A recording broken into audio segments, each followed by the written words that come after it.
Allons-y. Alors, je regarde un peu ma caméra, elle filme bien quand même. Parce que j'ai toujours peur qu'un jour, je finisse mon tuto et que je me rends compte que j'ai rien filmé. Ça va arriver un jour et je vais l'avoir mauvaise. Alors, on y va. Donc, tu veux nous parler du... Alors, moi, je vais me rapprocher. Je te laisse près du micro. Parce que du coup, on s'est rendu compte que je pouvais parler loin du micro avec ma grande gueule. On m'entendait bien. Ouais, c'est sûr. Oui. Alors, du coup, tu veux nous parler du jet. Alors, c'est quoi le jet? Alors, c'est un snake avec un départ différent du départ milieu. Alors, c'est quoi un steak? Voilà. Alors, le snake, c'est une roulette maîtrisée. Alors, roulette maîtrisée. Alors, montre-nous ça. Alors, on positionne le joueur sur le centre de la balle. Alors, qu'est-ce que tu appelles le centre de la balle? Enfin, le haut de la balle. Ok, donc l'arrête. Sur l'arrête. Ok. Après, pour le mouvement, on place sa main au niveau du poignet. Sa poignée au niveau de la... sa poignée au niveau du poignet. Ouais, sa poignée au niveau du poignet. Voilà. Ok. Et le geste, c'est de remonter en gardant contact le long de la poignée pour faire un tour et rattraper sa poignée. Ok. Et du coup, tu peux le faire que tout droit. On peut décaler aussi. Ah, montre-nous. Après, on peut la pousser et envoyer... Alors, est-ce que tu peux nous remontrer comment tu pousses? Parce que du coup, la question, c'est est-ce que quand tu pousses, tu passes derrière? Non. Comme un tir normal? Alors, comment tu fais? Je pousse en la gardant dans la ligne et j'envoie le snake après. D'accord, donc tu restes toujours au-dessus de ta balle, même quand tu décales sur ton steak. Toujours. Ok. Alors, vas-y, démonstration. Ok. Donc ça, c'est le snake. Alors, du coup, c'est quoi la différence entre un snake et un jet? Vas-y, explique-nous le jet. Le jet, c'est quand on part en poussée. Donc on part, moi je Alors, pars à fond. ouais, alors explique aux gens, la poussée, c'est toujours pareil pour le moyen mémotechnique pour les gens. Pousser, c'est-à-dire que votre tir, vous poussez la barre. Quand vous êtes Adrien, Adrien il va pousser pour faire une poussée. Et là, quand on parle de tirer, c'est parce que vous êtes de l'autre côté du but et quand vous allez tirer, vous allez tirer la barre en fait. C'est pour ça, c'est la petite abréviation pour les gens qui ne connaissent pas le jargon. Donc alors vas-y. Attends, je vais peut-être ramener le téléphone un peu plus proche parce que, hop, comme on est en attaque, le micro. Alors, vas-y. Donc du coup, le jet, tu nous dis. Donc le jet, c'est un snake, mais un snake sur le côté. Alors pourquoi? Parce que qu'est-ce qui empêche en fait de faire un snake sur le côté? Le snake, d'habitude, tu le fais où? Je le fais départ milieu en général. Ouais. Pour une raison particulière? C'est plus simple pour avoir les deux poteaux et la surplace au milieu. Ah, pourquoi c'est plus simple? Parce qu'il y a moins de distance à parcourir pour marquer. Et puis, ouais, donc qu'on soit bien clair, le snake c'est un des tirs qui a l'envoi le plus, on va dire le plus lent si on les compare. C'est-à-dire que le snake en fait vous allez rouler sur votre balle en fait pour envoyer la balle, mais en fait jamais, même quand vous êtes en impulsion, c'est-à-dire appuyer sur la balle pour la relâcher pour l'envoyer plus vite, vous allez jamais en fait envoyer aussi vite que d'autres tirs comme par exemple une main ouverte ou tout simplement un push-up, qui sont d'autres tirs. Donc du coup, alors le steak, effectivement, le steak c'est un tir qui se joue toujours au milieu de but. Alors du coup, toi tu le joues complètement sur le côté. complètement sur le côté. Alors vas-y, montre-nous comment on fait cette hérésie Donc, sans être brûlé. Je place toujours mon joueur En bout de balle. ouais, le coin du joueur il est sur le sommet de la balle. Ouais. Ça me permet d'être en croisé automatiquement sans effort. Alors, je vais juste réinsister sur un truc. C'est juste quand vous vous placez sur la balle, et je rappelle, il l'a déjà dit, mais mettez-vous sur l'arête. Pourquoi? Parce que quand vous êtes sur l'arête, alors l'arête, pour ceux qui savent pas ce que c'est l'arête, c'est le haut de la balle. Alors pour savoir où est l'arête, en fait, c'est tout simplement parce que c'est un peu compliqué, parce que sur Monzini, vous n'avez pas le bout du pied sur la balle. Vous avez en fait l'arête arrière du joueur qui va être en fait sur la partie haute de la balle. Donc du coup, pour savoir si vous n'avez pas l'habitude de savoir où est-ce que vous êtes placé sur la balle pour bien vous mettre sur l'arête, vous prenez la balle et vous faites ça. Vous allez voir qu'à un moment, le joueur il arrête de monter, il va redescendre. Et ben c'est à ce moment-là en fait que vous êtes sur l'arête. Je remonte, hop, ça monte, hop, ça arrête de monter, c'est là, vous êtes sur l'arête. Donc voilà, ça c'est hyper important. Pourquoi? Parce qu'en fait, justement, ce qui vous montre, c'est qu'il va se mettre sur le côté. Et quand il va se mettre sur le côté, si jamais vous n'êtes pas sur l'arête, là, vous voyez, je peux même appuyer de tout mon poids. Vous voyez, il faut vraiment que j'y mette une patate pour que ça... Vous avez plutôt, je dirais pour les gens qui débutent, vous avez plutôt tendance à avoir la balle un peu derrière comme ça. Les gens, ils aiment bien... Voilà. Sauf que quand vous avez la balle un peu derrière comme ça, je vous montre sans forcer de trop. Ah, je l'ai pas mis assez près. Quand vous allez en fait sur le côté pareil, regardez, sans forcer. Hein. Là, c'est quasiment que le poids du joueur assisté un petit peu de mon doigt. La balle en fait va avoir tendance à se barrer. Donc c'est pour ça, c'est hyper important quand vous faites en fait ce genre de tir. Enfin, de toute façon, pour tous les tirs, il faut vous mettre sur l'arête pour vraiment être bien placé sur votre balle et pouvoir l'envoyer le plus loin possible facilement. Vas-y, j'arrête de t'interrompre, c'était juste pour la petite précision. Et moi je pars toujours comme ça pour que j'ai pas d'effort à faire pour la croiser. Ouais. Alors, vas-y, montre-nous la croisée, fais-la, que les gens comprennent en fait, la croisée sur place. Croisée sur place. Parce que quand tu dis une croisée aux gens, les gens ils pensent que tu pars vachement loin et tu fais une croisée. Donc il y a plus facile, c'est que là, je suis en croisée sur place, j'ai rien à faire à part juste remonter pour faire ta croisée. faire la rotation. Alors, je vois qu'elle est croisée, mais fais-la bien, fais-la comme tu l'as fait en match. Donc là, je mets, pour ceux qui ne comprennent pas, je mets mon joueur sur le premier poteau pour bien montrer aux gens qu'elle est croisée. C'est-à-dire que même si je fais ça... Ah oui, carrément pas. Voilà. Passe nickel. Donc là, en fait, vous n'avez pas le choix, vous seriez obligé en fait de passer sur une garde comme ça. Donc imagine, tu tombes sur un mec qui est malin, il a compris, il dit ok, vas-y, j'en veux plus. Il te fait ça. Et je vais jouer sur le principe de dépasser le défenseur. D'accord. Alors, dépasser le défenseur, c'est-à-dire la mettre précisément. Quand je vais partir, je vais juste déplacer le défenseur et je vais taper après. D'accord. Alors, question, tu vas taper droit ou tu vas taper en croisé comme tu as fait? Ou c'est juste parce que tu l'as fait lentement que ça a croisé? Ça va dépendre de la position des gardiens. D'accord, ok. Alors imaginons, je suis comme ça. Juste aller. Ouais. L'effet tuto. Alors pour ceux qui n'ont pas l'habitude, l'effet tuto, vous savez que vous pouvez voir même le meilleur joueur rater son tir qui sait le mieux faire au monde à cause du tuto. Voilà. Donc là, tu me la mets entre les deux. Donc le principe, c'est vraiment en fait de dépasser, d'envoyer ta balle là, voilà, de faire ta roulette là. Mais alors du coup, si le mec il essaye de jeter sur toi, du coup, vas-y, fais là, je vais essayer de me jeter sur toi. Je sais pas que j'ai de réflexe moi, mais ça marche là. T'inquiète pas. Je doute pas de toi, je veux juste que les gens le voient à l'œuvre. Parce que sinon ils vont pas me croire. Parce que c'est vrai que quand ils nous voient faire les trucs au ralenti, forcément, ça parle au moins. Donc d'accord, alors imaginons maintenant, le mec il a compris, tu arrives à le dépasser un peu, donc du coup il va zoner. Moi je vais zoner parce que comme ça au moins, je vais essayer de mettre un peu de hasard pour en fait t'emmerder, pour pas que tu fasses en fait les deux zones là que tu m'encases. Ok, je vais aller plus loin. Allez, montre-nous ça.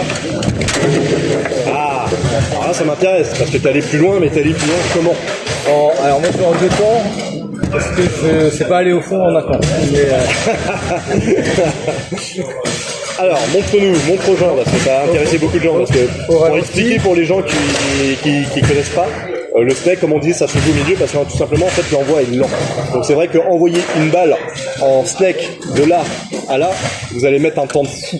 Mais vraiment, par rapport à là où ça paraît instantané, parce que c'est camouflé, là quand vous allez commencer à envoyer là, même si vous camouflez votre balle, le problème c'est que la balle elle va tellement aller lentement de là à là, je parle en termes de timing et de réflexe, que du coup, le camouflage il durera pas plus de, allez, on va dire une demi-seconde.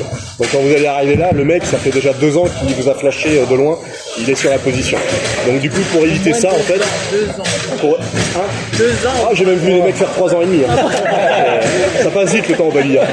Tu te rends pas compte comme ça, tu commences une partie, puis tu finis avec une beubare. Voilà. Donc du coup, pour la petite explication, donc effectivement, c'est dur à faire.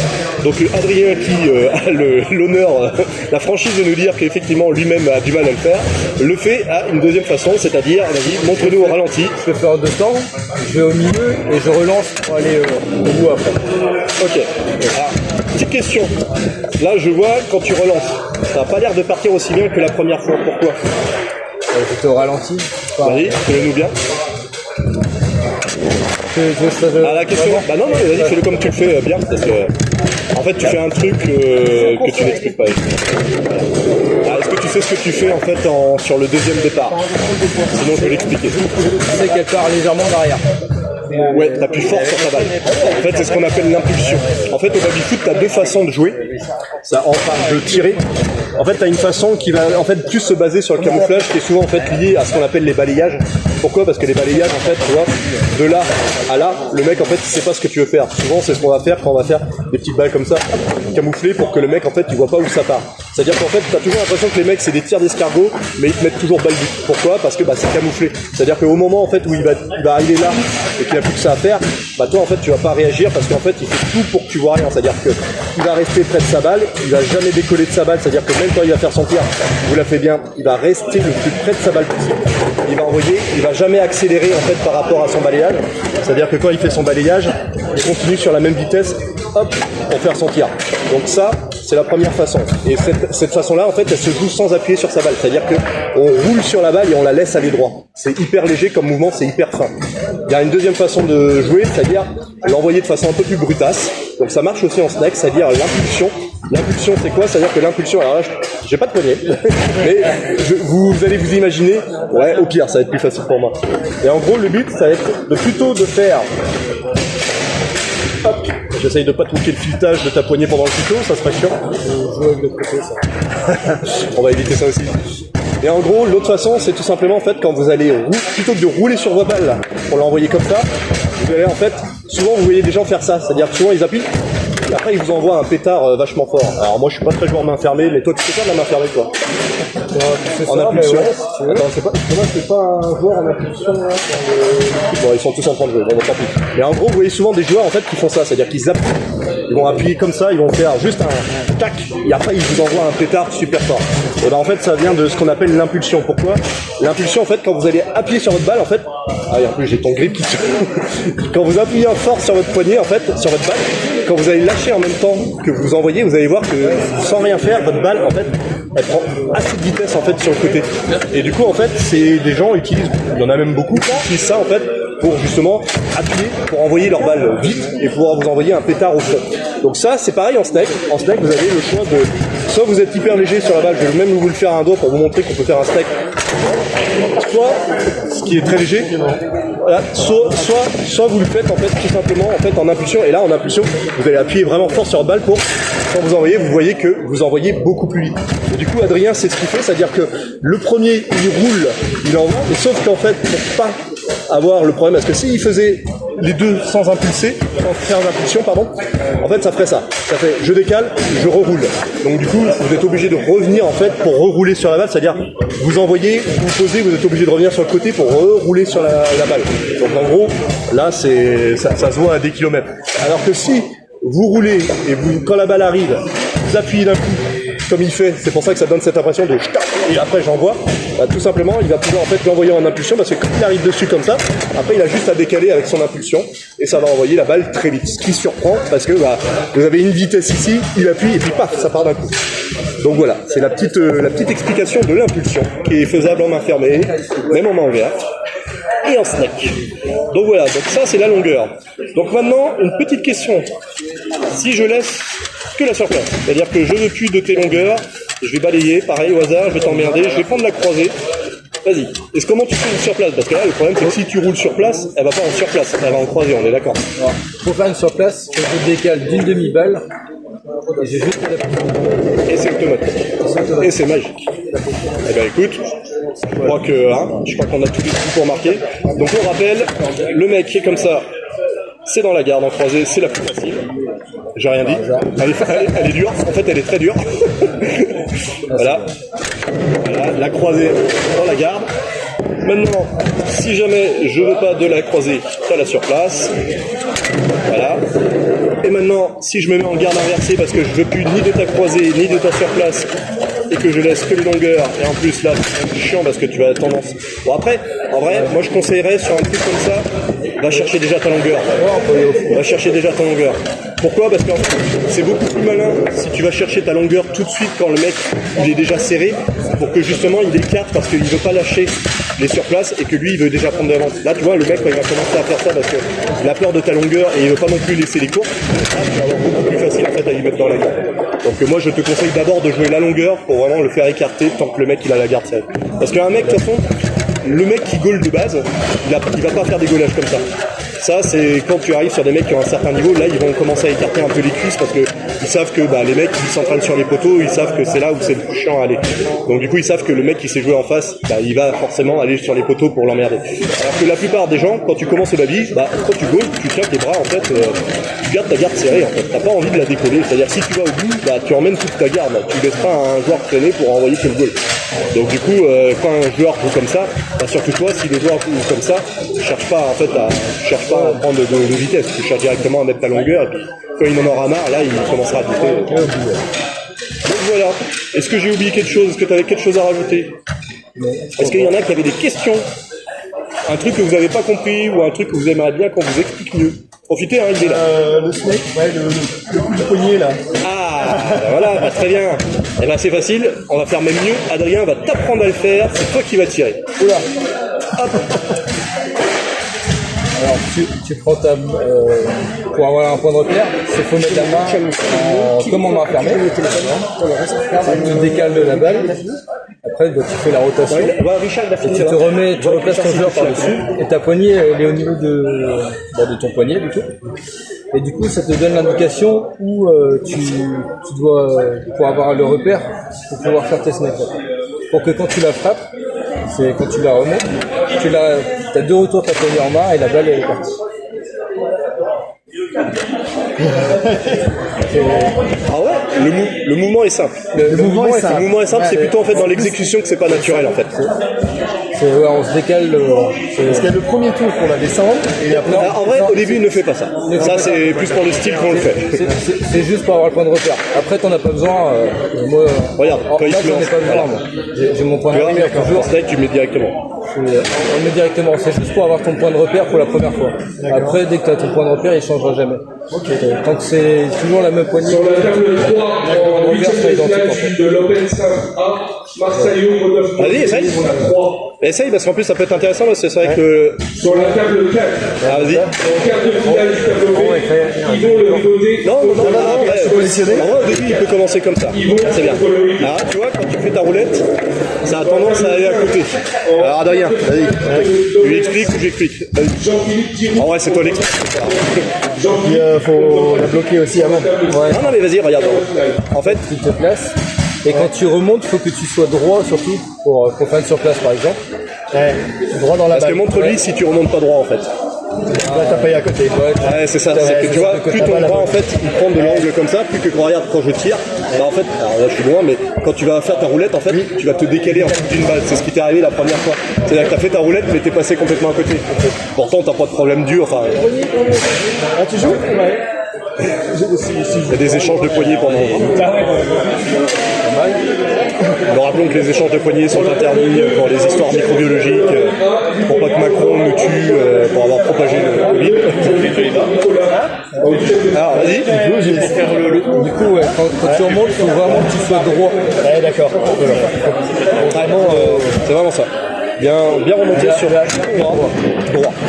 Si tu veux vraiment pas te tromper, la petite technique, c'est-à-dire que plutôt de te mettre comme ça, en fait, tu vas vraiment mettre, tu vois, ton coude un peu en l'air, un peu comme une tortue, tu vois, comme si tu faisais ça. Ah ouais, d'accord. Et en fait, le fait de faire ça, quand tu vas remonter forcément droit. Donc ça, au début, tu vois, pour prendre le coup, ça peut être pas mal. Après, de toute façon, tu vas revenir sur des positions un peu plus, on va dire, tranquilles. Tu vas t'habituer, ouais. Tu restes jamais vraiment tout le temps comme ça. Voilà. Bah tiens, bah essaye, vas-y. Comme ça, ça va être l'occasion de voir un peu ce qui va et ce qui va pas pour... regarde, tu recommences. Mais bien comme on a dit. N'aie pas peur, même si tu te mets en tortue, on s'en fiche. C'est juste pour en fait que tu réussisses. Et quand tu remontes, tu pense à remonter droit. Essaye pas d'aller trop vite au début. Voilà. Bon, après, il faut que tu la rattrapes du bout des doigts. Donc ça, c'est le snake.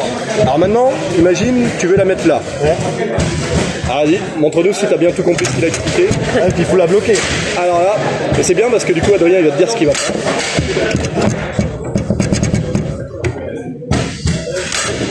Alors fais comme la première fois. La première fois, ce que tu avais fait, c'était pas mal parce que là, on sent que tu cherches à trouver une autre solution. Fais comme la première fois. N'aie pas peur en fait de faire des conneries. Au contraire, nous, ça nous arrange. Ça permet d'expliquer. Une grosse connerie. Roule bien sur ta balle. Roule sur ta balle sans... Voilà. Est-ce que Adrien, tu peux lui dire pourquoi en fait ça marche pas là quand il roule sur sa balle et qu'il frappe? Pourquoi il n'arrive pas à envoyer sa balle? Ouais, parce qu'il a pas fait, il aide le joueur quand il veut Ouais. C'est le problème de souvent des débutants en fait sur le snake, c'est que quand vous voulez décaler, vous faites ça. C'est-à-dire que vous commencez la roulette en même temps que vous roulez sur votre balle. Sauf que si tu lèves ton joueur pour commencer la roulette, bah, tu peux plus rouler sur ta balle. Donc en fait, il faut vraiment apprendre au début à je roule sur ma balle et je fais ma roulette. Ta roulette est instantanée. Donc t'as pas besoin en fait d'avoir peur en fait d'être en retard. Parce qu'en fait, tu vas vraiment faire ça, c'est-à-dire vraiment tu vas rouler sur ta balle, ta roulette en fait, comme elle est instantanée, parce que tu remontes d'un coup, bah, en fait tu vas être à l'heure, tu vas pas être en retard sur ta balle, faut pas avoir peur. Alors roule bien sur ta balle, regarde, prends avec moi, t'es prêt? Hop, vas-y, mets ta main, tu vas faire ça, au ralenti pour bien que tu comprennes, tu vas rouler sur ta balle, comme ça, je roule sur ma balle, je l'envoie, et là je fais ma roulette quand elle arrive devant moi. Ok? À toi. Là.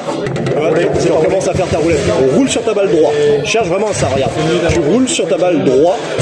Et tu vois, là, je tiens pour pas que tu t'en ailles parce que toi, tu veux monter. Mais vraiment, roule droit sans jamais bouger ta hauteur. Et une fois qu'elle arrive là, tu fais ta roulette d'un coup. Ok? Je te mets même le doigt pour montrer où tu dois faire ta roulette.